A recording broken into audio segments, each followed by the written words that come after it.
Muito bom dia, um alô todo especial para cada um de vocês. Que a paz, que excede todo entendimento, sejam para cada um de vocês.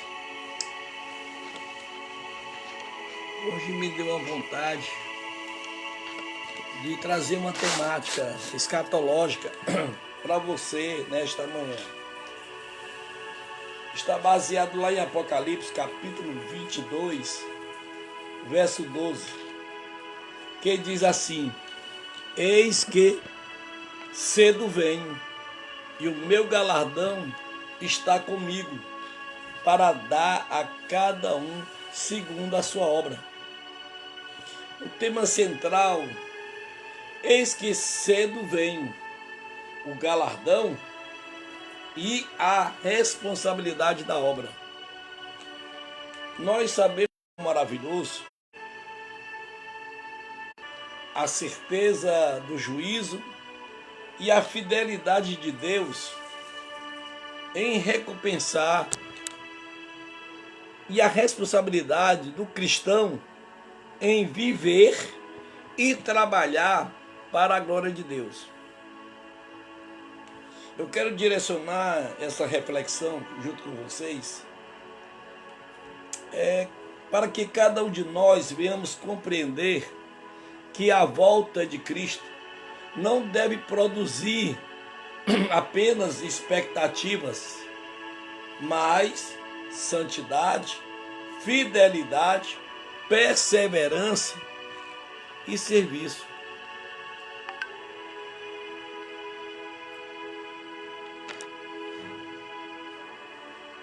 Nós sabemos que o Apocalipse, capítulo 22, é o capítulo final da Bíblia. Depois de revelar a consumação de todas as coisas e a vitória de Cristo e a derrota definitiva do mal, a nova Jerusalém e a presença eterna de Deus. João, ele termina a sua revelação com uma das promessas mais importantes das Escrituras. Eis que cedo venho. A Bíblia ela começa apresentando Deus criando os céus, a terra, e termina apresentando Deus fazendo novas todas as coisas. Entre o princípio de Gênesis capítulo 1, verso 1, e o eis que cedo veio, que está no verso 12 do capítulo 22, existe toda a história da redenção. Cristo, ele veio uma primeira vez em humildade, e ele voltará a segunda vez em glória. Olha o que é que diz Hebreus capítulo 9, versículo 28. Assim também Cristo, oferecendo-se uma vez para tirar os pecados de muitos, aparecerá a segunda vez sem pecado, ao que esperam para a sua salvação. Quando eu me deparo no capítulo 22, verso 12, observamos que há três grandes verdades que eu quero conjecturar com vocês. A primeira verdade é a certeza da volta de Jesus. A segunda verdade é a realidade do galardão. E a terceira verdade, a responsabilidade pelas nossas obras.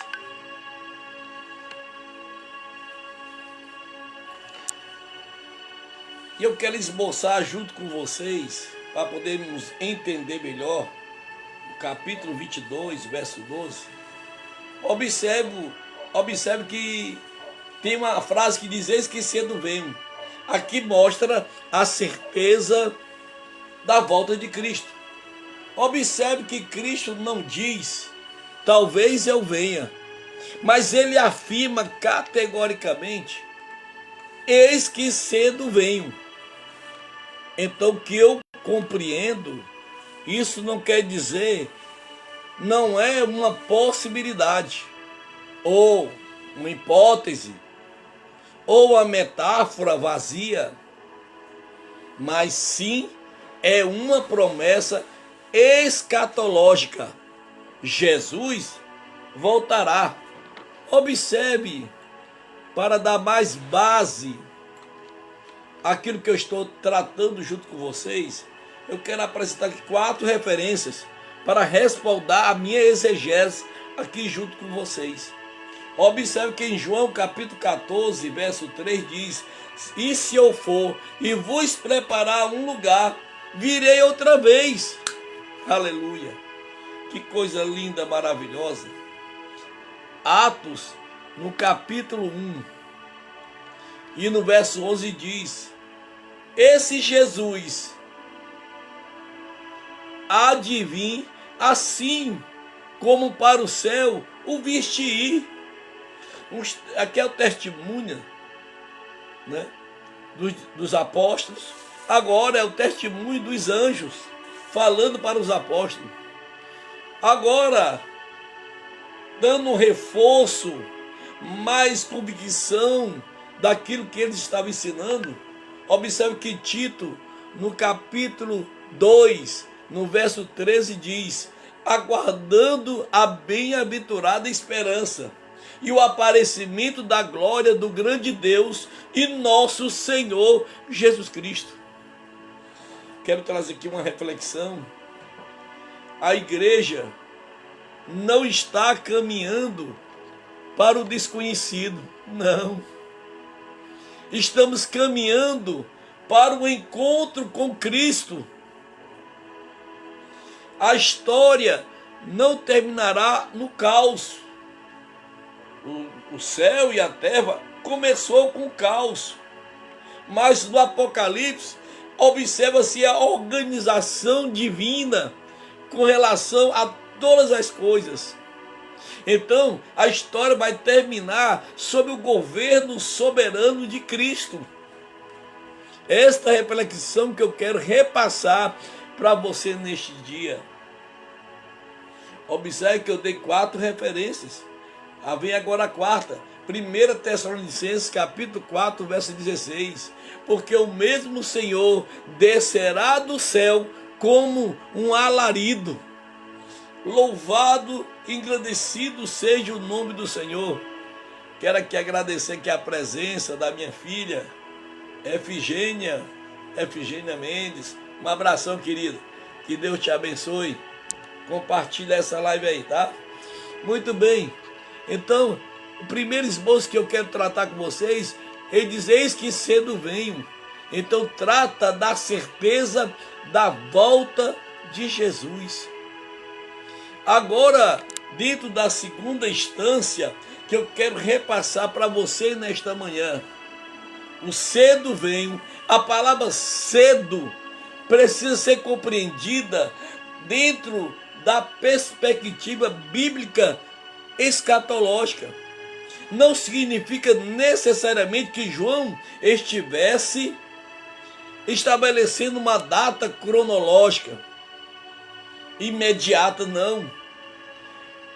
Quando ele fala cedo, este cedo também está falando na questão da preparação de um povo para se encontrar com ele. Esta palavra cedo significa preparação. Esta palavra cedo significa a posição que este povo tem diante de Deus, aonde trata-se de compromisso, responsabilidade e fidelidade. Para isso Deus está trabalhando. Por isso que Deus está lapidando. Quando esta palavra cedo dá uma ideia que envolve certeza, iminência e rapidez do acontecimento quando ele ocorrer. Observe que Apocalipse capítulo 3, verso 11 diz: eis que venho sem demora, guarda o que tem, para que ninguém tome a tua coroa. Apocalipse capítulo 22, verso 7, também ele diz: eis que presto venho. Apocalipse 22, 20, certamente cedo venho. Aleluia. Louvado e glorificado é o nome do Senhor para todo sempre. Observe que a resposta da igreja deve ser: amém, Maranata, ora vem Senhor Jesus. A verdadeira expectativa da volta de Cristo produz comportamento santo de todo este grupo de homens e mulheres e crianças que tem sido gerado em seus corações a convicção de servir a Deus. Em 1ª Epístola de João, no capítulo 3, no verso 2 até o verso 3, diz: quando ele se manifestar, seremos semelhante a ele, e qualquer que nele tenha esta esperança, purifica-se a si mesmo. Observe que aqui trata de uma esperança escatológica, mas também envolve uma santificação presente. Quem realmente espera em Cristo não vive de qualquer maneira, não vive se embaraçando, mas o seu foco está em Jesus, o seu olhar está em Jesus, a sua convicção está em Jesus, o seu crescimento está em Jesus, e as bênçãos da sua vida está em Jesus. Quem realmente espera Cristo não vive de qualquer maneira. Louvado e glorificado é o nome do Senhor. Observe que ele diz: o meu galardão está comigo. Cristo, ele é o juiz, mas também ele é o recompensador. Aqui vamos encontrar uma verdade teológica profunda. Jesus não volta apenas para buscar sua igreja, mas ele volta como rei juiz. Apocalipse apresenta Cristo como aquele que possui autoridade para julgar. E podemos encontrar isso na segunda carta aos Coríntios, no capítulo 5, no verso 10, que diz: porque todos devemos comparecer ante o tribunal de Cristo. Romanos capítulo 14, verso 10, diz também: todos havemos de comparecer ante o tribunal de Cristo. Mateus, no capítulo 16, no verso 27, ele continua falando: porque o Filho do Homem virá na glória de seu Pai, e então dará a cada um segundo as suas obras. Existe uma relação muito clara entre o Apocalipse capítulo 12, capítulo 22, verso 12, e Mateus, no capítulo 16, verso 27. Cristo aqui está ensinando que a vida presente será avaliada à luz da eternidade. Oh, aleluia! Eu quero que você compreenda esta verdade bíblica. Vou repetir: a vida presente que eu vivo, que você vive, será avaliada à luz da eternidade. Mas o que significa galardão? A palavra que aponta para a recompensa, remuneração ou retribuição. Isso não significa que podemos comprar a salvação. através de nossas obras, de forma alguma. Essa distinção ela é fundamental.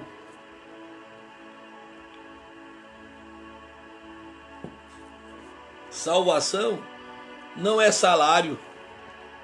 Efésios capítulo 2, verso 8 e 9 diz: porque pela graça sois salvos, por meio da fé, não vem das obras. Somos salvos pela graça, mas a graça que salva, também ela produz uma vida de boas obras. A mesma graça que salva é a mesma graça que revela que eu, Diogo, preciso viver de boas obras.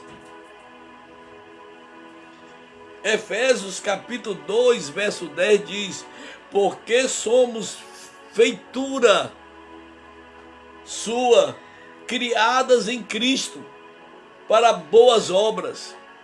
Aleluia. Louvado é o nome do Senhor nesta manhã. Observamos que as obras não são a causa da salvação, mas são evidências da transformação produzida pela salvação. Olha que verdade profunda. Vou repetir, que é que eu anotei. Vou repetir. Eu achei linda essa frase. As obras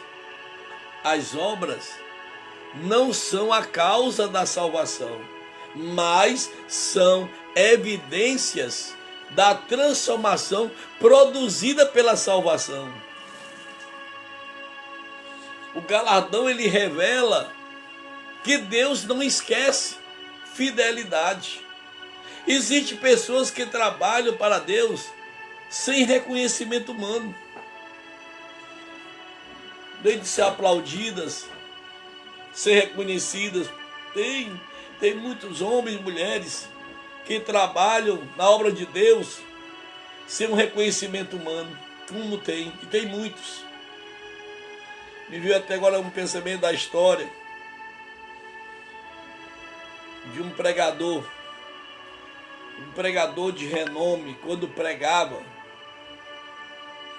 muitas almas se convertiam, muitas pessoas caíam na graça, até que ele chega no seu recinto, senta cansado e começa a meditar na sua vida e começa a colocar no seu pensamento: puxa, o meu galardão vai ser muito grande.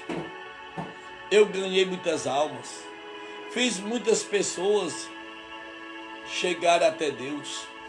Ele começou e ele adormeceu.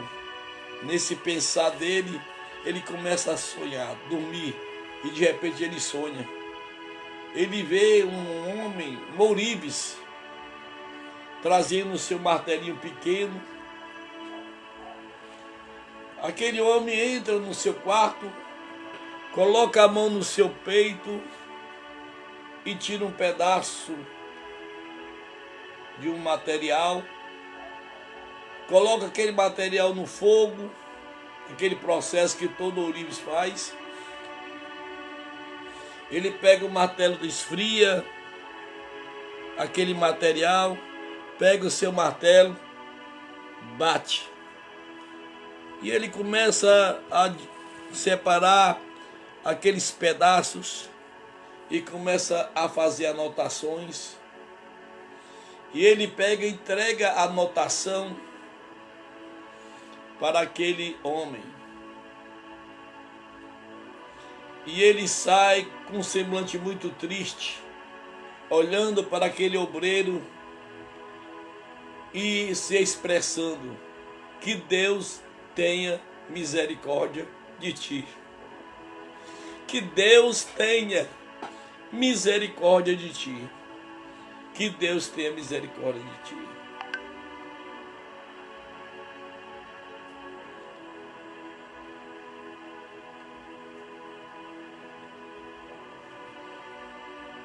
Existem pessoas que pregam sem aplausos, oram sem serem vistas, servem sem receberem elogios, contribuem sem publicidade, cuidam de pessoas sem receber gratidão. Muitas vezes na nossa vida até recebemos até ingratidão. Muitas vezes nós ajudamos, muitas vezes nós damos as mãos para as pessoas e que nós recebemos do ser humano é ingratidão.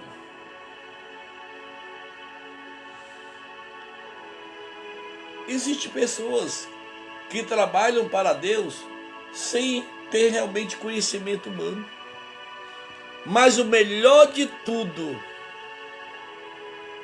é que Deus vê. As pessoas não vê. A elite não vê o que você está fazendo. Mas Deus vê.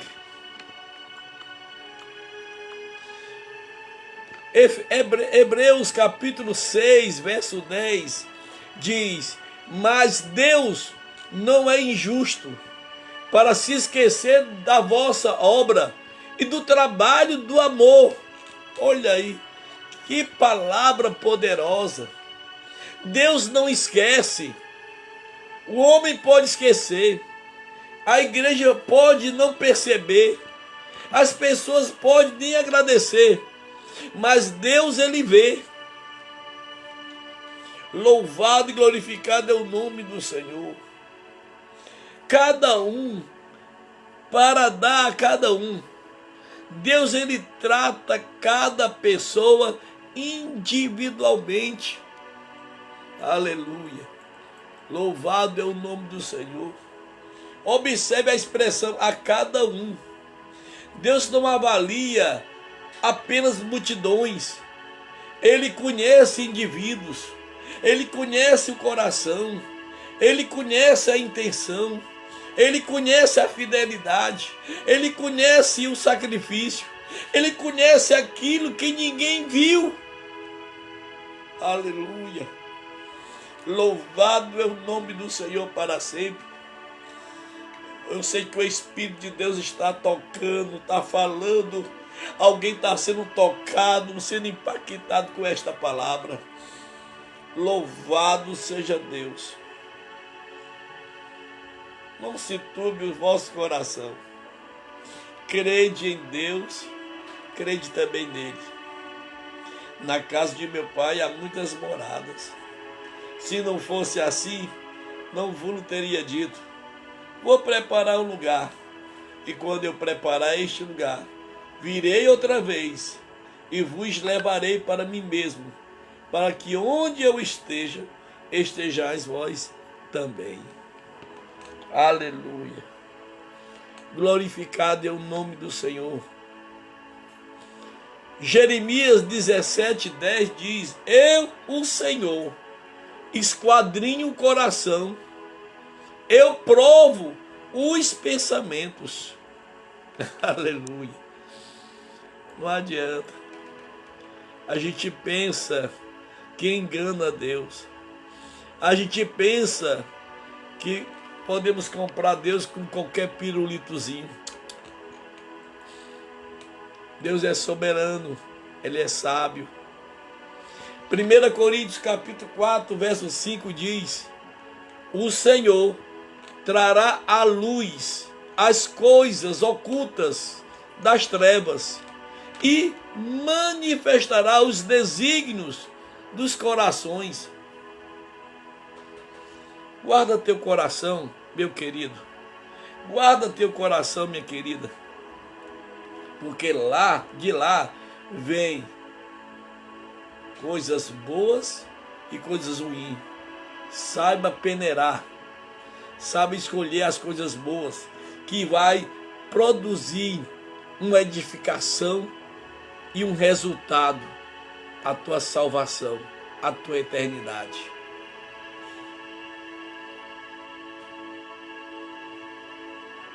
Observamos que a nossa maior audiência será Deus, é Deus. E ele fala aqui, segundo a sua obra. Aqui fala da nossa responsabilidade cristã.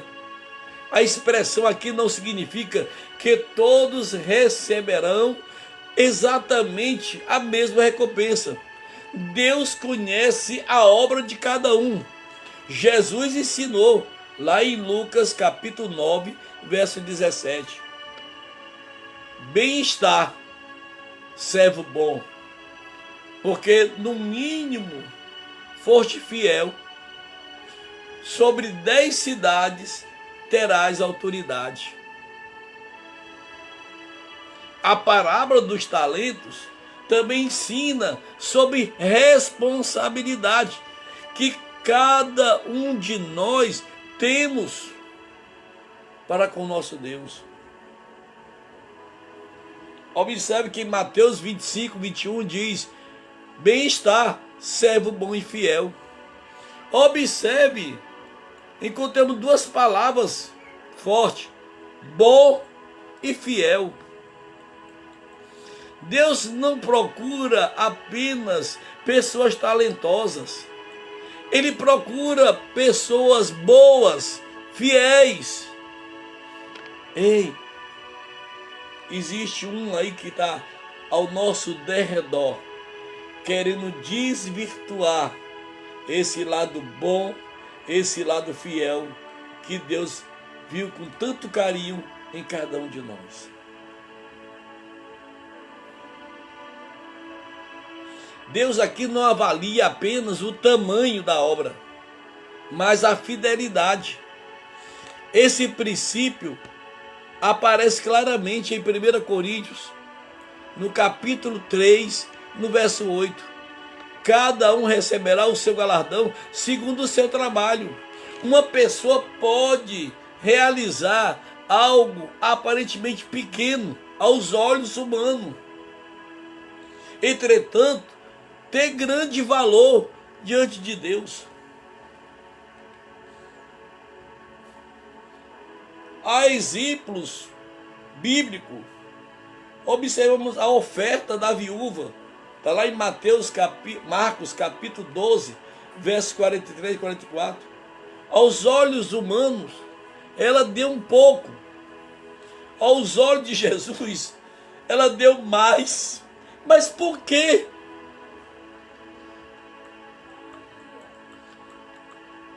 Porque Deus não mede apenas quanto for dado. Ele observa quanto custou. Quanto custou.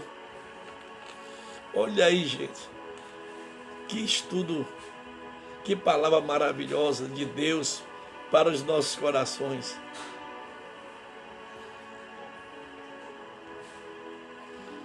As obras, elas precisam ser testadas. Paulo, ele apresenta uma advertência séria. Lá em 1 Coríntios, capítulo 3, no verso 13, diz: a obra de cada um se manifestará. A obra será provada.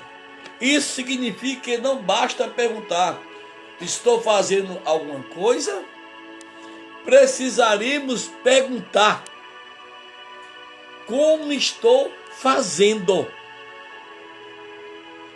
Será que eu estou fazendo a obra de Deus com motivação, com fidelidade, com propósito? E para quem? Aleluia! Que o Espírito do Senhor comece a comungar, como Ele está comungando ao meu coração, também ao teu nesta manhã.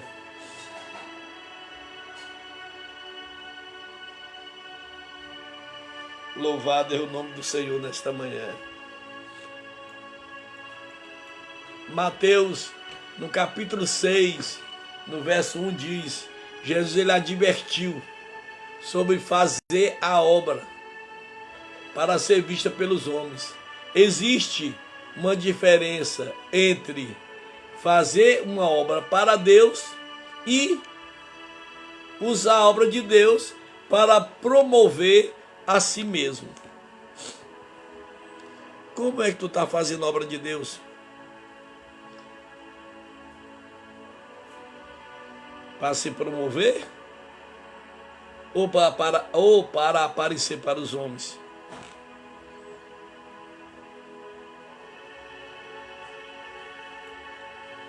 Quatro perguntas que eu extraio do capítulo 22 e 12 de Apocalipse.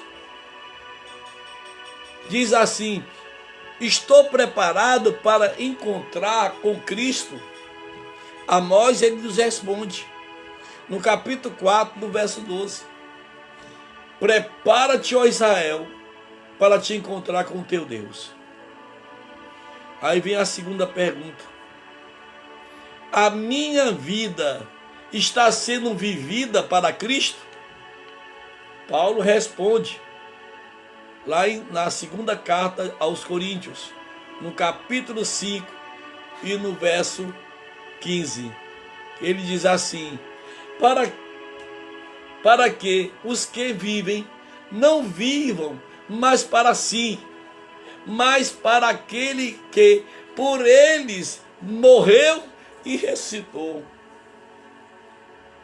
Aí vem aqui a terceira pergunta: a minha obra possui valor eterno?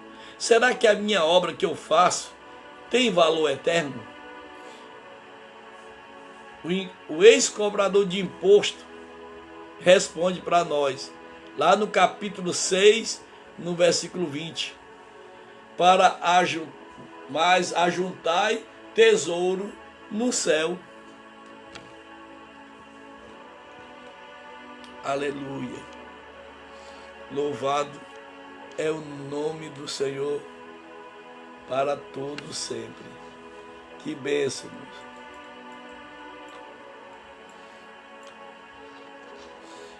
É maravilhoso quando estamos estudando esta palavra. Tem muita coisa boa aqui, muito estudo. Eu vou tentar aqui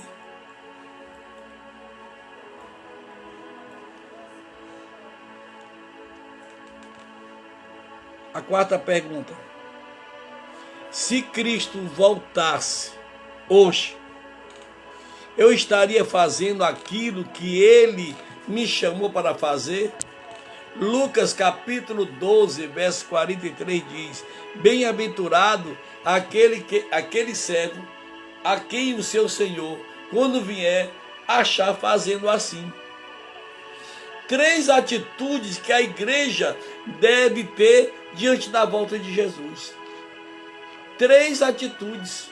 Eu, você, nós temos que ter. A primeira atitude é ter vigilância. Mateus capítulo 24, verso 42 diz: vigiai, pois, porque não sabeis a que hora há de vir o vosso Senhor. A igreja não pode dormir espiritualmente. Não pode cochilar, não pode adormecer, não pode se acomodar. Ela tem que estar vigiando. A segunda coisa, ela tem que ter santidade. 2 Pedro capítulo 3, no verso 11 e 12 diz: Pedro pergunta: que tipo de pessoas devemos ser diante da expectativa do dia do Senhor? A resposta dele é esta: tem que ser santos e piedosos. A escatologia bíblica nunca deveria estimular a irresponsabilidade. Ela deveria estimular para a santidade. Outra coisa importante da terceira atitude que a igreja deve ter é fidelidade. No capítulo 2, verso 10, ser fiel até a morte, dar-te-ei a coroa da vida. Cristo não disse: seja famoso, não.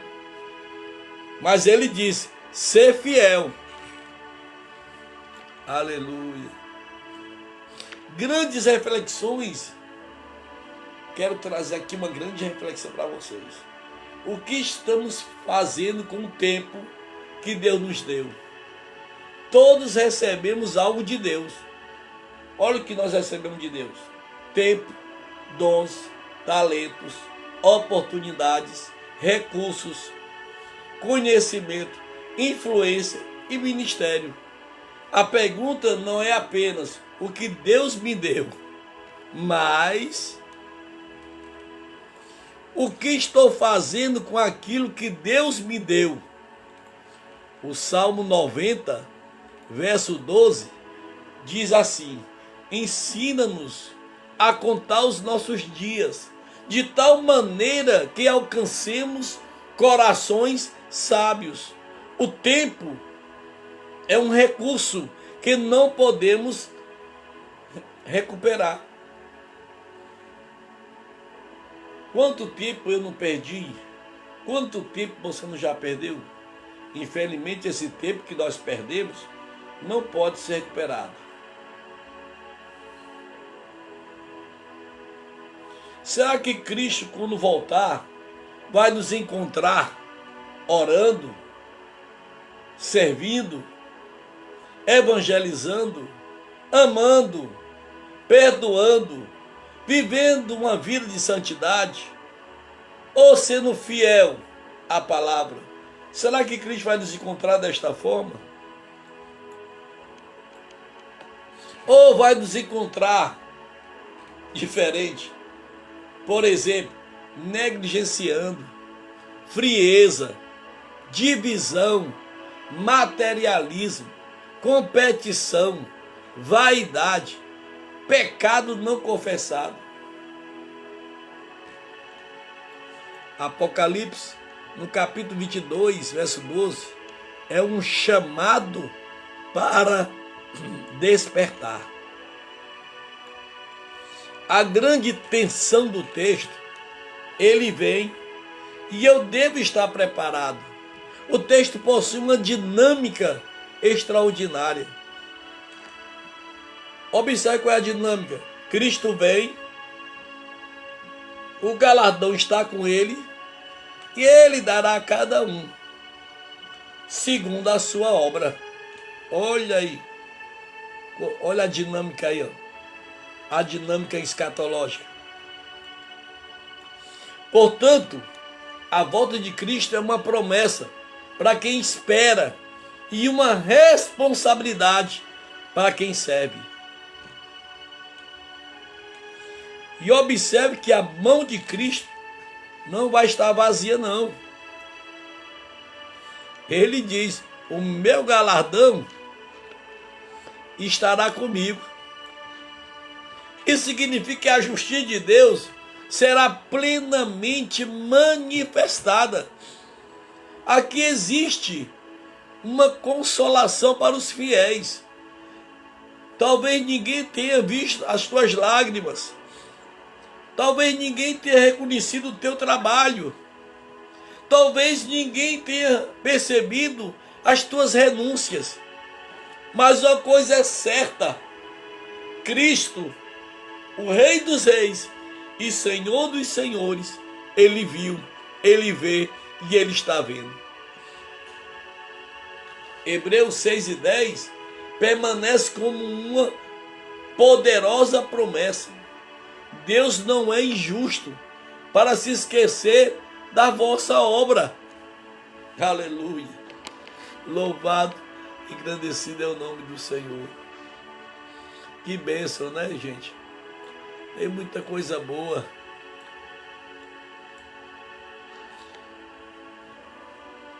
Observamos que no Apocalipse, capítulo 22, verso 12, Jesus é aquele que vem. Jesus é aquele que possui o galardão.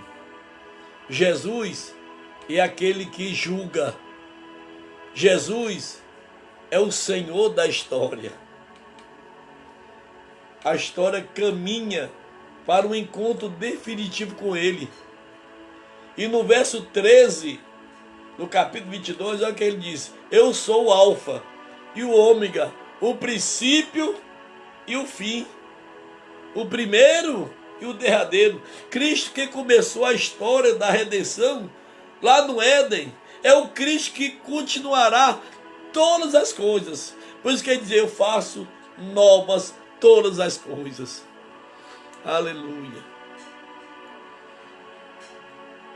Olha aqui, eu quero colocar aqui umas aplicações. Para um líder, um pastor, há um recado de Deus para você. Não abandone o chamado por causa da falta de conhecimento. 1 Pedro capítulo 5, verso 4 diz: e quando aparecer o sumo sacerdote ou sumo pastor, alcançareis a incorruptível coroa de glória. Para o obreiro e obreira, há um recado: sirva com fidelidade. Olha o que diz lá em 1 Coríntios capítulo 15, verso 58.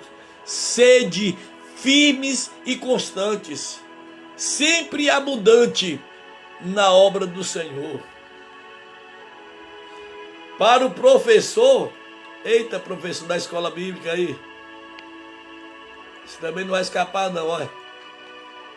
Ensine com responsabilidade.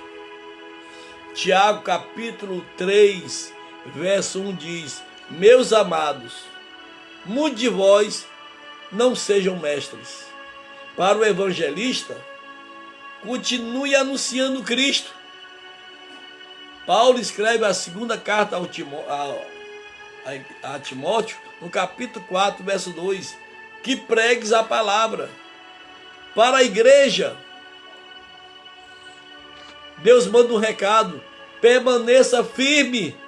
Hebreus 10, 23.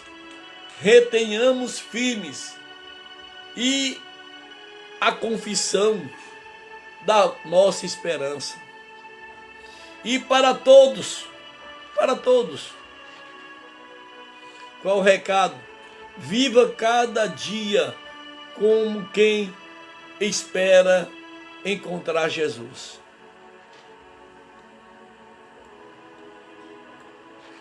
Que Deus possa assim abençoar.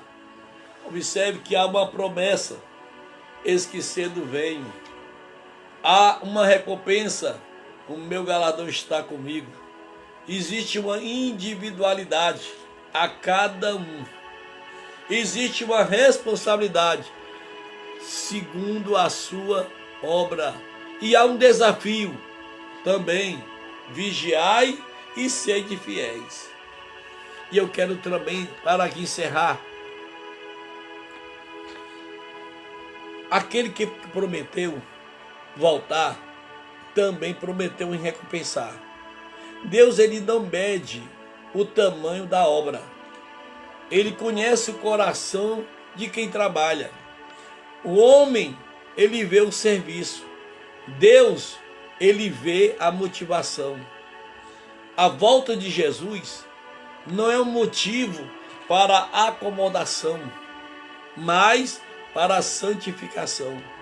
O reconhecimento dos homens pode falhar, mas o galardão de Cristo nunca falha. Não trabalhe para ser visto pelos homens. Trabalhe para ser aprovado por Deus. A pergunta não é quanto tempo falta para Jesus voltar, mas o que estamos fazendo enquanto ele não volta. E eu quero aqui neste momento concluir com vocês que o Apocalipse capítulo 22, no verso 12, é praticamente o último grande chamado da Bíblia, que é para a vigilância e a fidelidade. Jesus está dizendo: eu venho, isto é certeza. Meu galardão está comigo, isto é justiça. Para dar a cada um, isto é uma responsabilidade pessoal, segundo a sua obra, isso é prestação de contas. Portanto, a pergunta final não deve ser apenas: Jesus está voltando.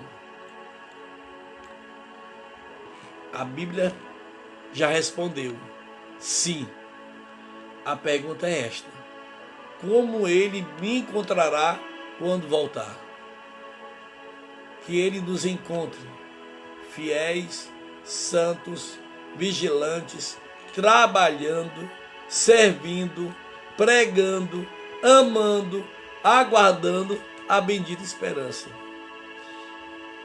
E que a nossa resposta seja a mesma de João, está no verso 20 do capítulo 22. Amém. Ora vem, Senhor Jesus. A minha palavra final agora para você, igreja, é esta: ele vem, o galardão vem com ele, a obra será examinada, a fidelidade será recompensada. Portanto, permaneça firme, porque o rei está voltando. Amém. Muito obrigado a você, Virgínia, e a outros que se fizeram presentes. Se vocês pudessem dar um alô aí para mim, pelo chat aí, eu farei com maior honra o nome de vocês. Mas como vocês só estão vendo, não se identificaram, mais um abração para vocês. Que Deus abençoe a todos vocês. Uma ótima segunda-feira à noite, nossa escola bíblica. Conto com a presença de vocês. Tá ok? Que Deus abençoe a todos. Um beijão no coração de vocês. Fique com Deus. Uma ótima segunda-feira para todos.